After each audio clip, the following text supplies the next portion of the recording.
If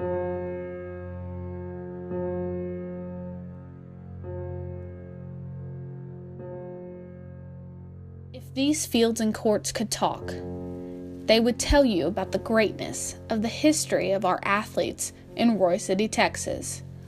Royse City Athletics is home of some of the most memorable athletes in the state, dating back to the early 1900s, and no one knows the history of Royse City Athletics more than a man by the name of Bobby Summers. We have a lot of history in our school district, and our school district is so old, and it goes back back nearly 120 years. 1911 was when Royse City's football started, and that's when we had our first football games. Football was not, still was in its infancy at that time. But after the success the athletics program has brought over the last century, Royse City had been missing one thing: a Hall of Fame. As far as putting the Hall of Fame together, we wanted to go back as far as we could, but we wanted to make sure that we documented everything and made sure that we had proof of everything that we had. And so far, we've been successful to do that. First was going back and remembering some of the days, that I went to school here, and my family dates back into the 1890s. My family did.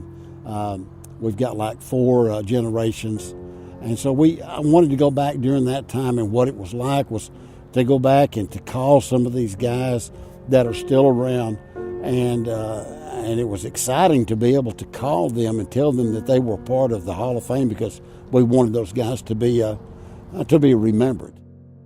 On the night of Friday, October 13th, 2017, the first 15 members of the Hall of Fame were inducted and recognized for their outstanding accomplishments at Royse City High School. We wanted to go back as far as we could first and get some of the older players, so that's the reason we got some of the 1928s, 1930s, and you remember Bob Crow came out, and he was 104 years old, and that Royse City's first district championship was in 1930. So Bob Crow came to our game that night, and so he's one of the other guys, and his family is around Royse City. Those are the typical type of people that we wanted to make sure that represented our school district and represented the Hall of Fame, and we wanted to make sure it was a true Hall of Fame. Robert Bob Crow played guard for Royse City and was a part of the first district championship team in 1930. Our oldest living Hall of Fame inductee at the time of our induction, and the oldest living ex-Royse City football player born in 1913, making him 104 years old. Yeah, I played offense and defense, and I did all the kicking. All the kicking.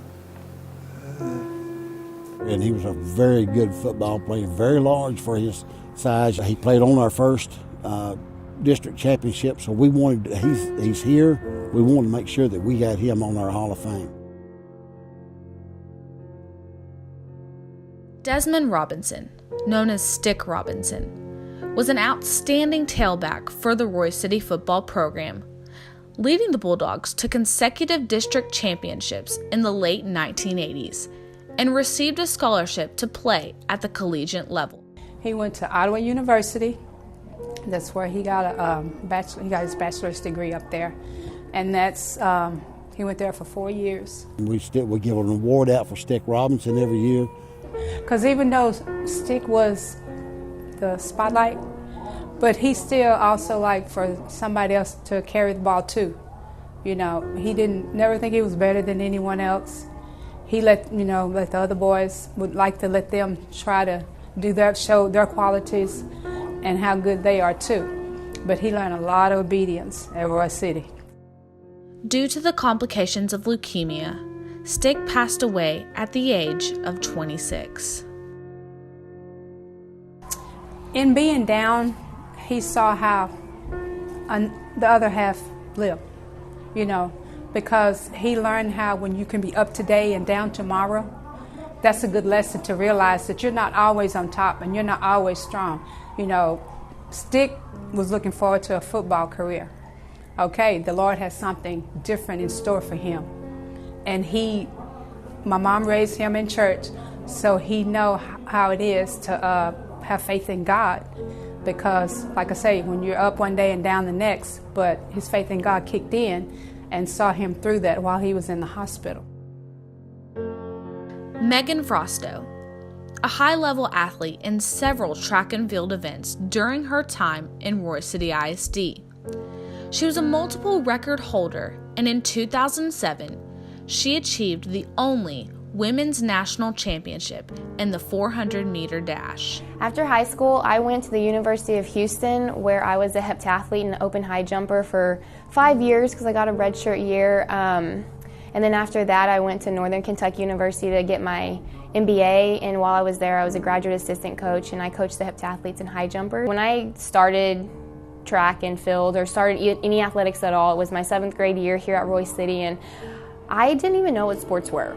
So the fact that Coach Knoll put me on the A-team basketball team, I was like shocked. And then just knowing from there on that I could be a part of athletics and that scholarships were an option to go to track created track to be more than just track to me. It was a way to get a college degree, and I owe a lot of that to Coach Strom, Coach Barbie, Coach Bookout, Coach Knoll, Coach Marshall, just all the phenomenal coaches. A Hall of Fame is more than just recognizing an athlete's success. It's about the recognition of their experiences at Royse City and honoring the impact that they've had on the school, the community, and the current athletes and future athletes to come.